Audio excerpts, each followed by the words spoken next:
Nagtipon-tipon din naman ang mga taga-suporta ni Pangulong Duterte sa labas ng Batasang Pambansa.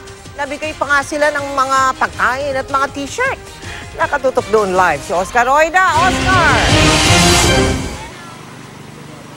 Yes, Mel, tama yan. Mistulang piyesta nga ang naging pagtipon-tipon ng mga pro-Duterte groups dito sa harapan ng Civil Service Commission dito sa may Batasang Pambansa.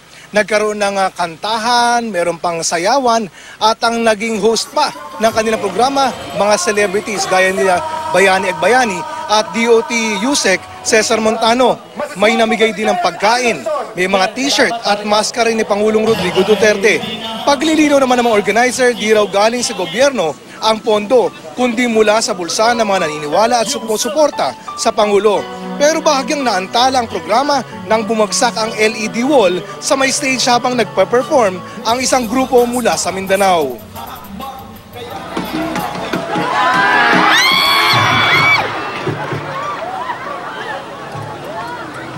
To the rescue naman sina Montano at Agbayani. Buti na lang, di naman nasaktan ang mga nabagsakan. Nagpatuloy ang kasiyahan pero natigil din ito nang magsimula na ang sona ng Pangulo. Taimtim na nakinig ang mga supporter ng Pangulo. Bawat palakpak sa session hall ay tinatapatan din nila rito.